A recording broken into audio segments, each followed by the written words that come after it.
drain. China clay is not quarried as other minerals are. It is washed out of the ground with strong hoses. Then the mixture of clay and water has to settle and be dried before Bill and Ben can take it out. Part of the line which the twins use to reach the China clay workings runs near the sea. There is a hollow in the land just here which often floods after heavy rain. Local people call this hollow the drain. The autumn gales which had brought down the farmer's tree for Trevor to cut up were also causing rough seas and high tides. When rain came too, the engine crews looked gloomy.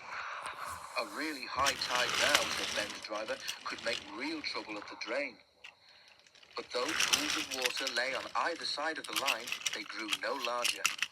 Bill and Ben puffed happily to and fro, replacing loaded hoods with empty ones. They forgot about the drain. Then the rain began again, and the wind strengthened. As the engines went to the clay pits that morning, their drivers noticed that the water in the drain was rising. While Bill arranged the empty trucks, Ben prepared to leave with a train of full ones. At the drain, he found that the water was level with the top of the rails. "Come on," said Ben bravely. "We must get through, if only to get help for Bill." Go back, the wind seemed to shriek. Ben took no notice. He was halfway over when the rising tide, whipped into a huge wave by the wind, swept across the line. Oof! Spluttered Ben as water crashed against his side. Help! With a hiss, the water reached his spine. Quick Ben urged his driver, but it was too late.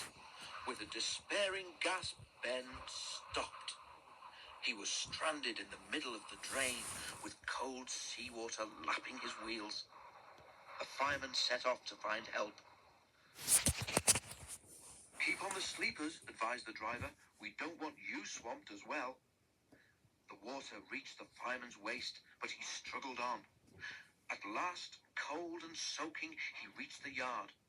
Thomas was there, wondering where his trucks were. His driver wasted no time.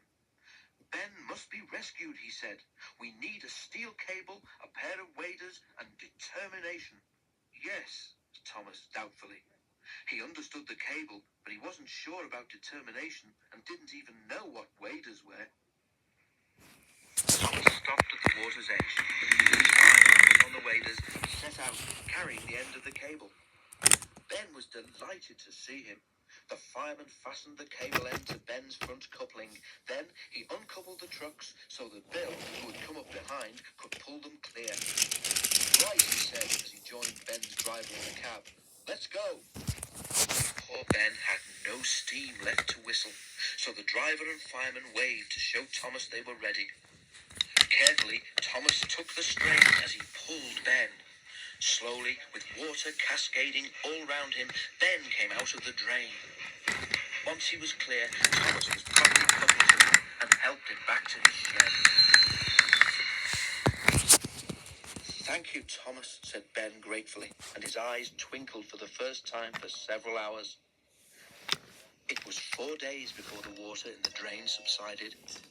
When Bill reached home, both twins agreed that it would be ungrateful of them ever to tease Thomas again.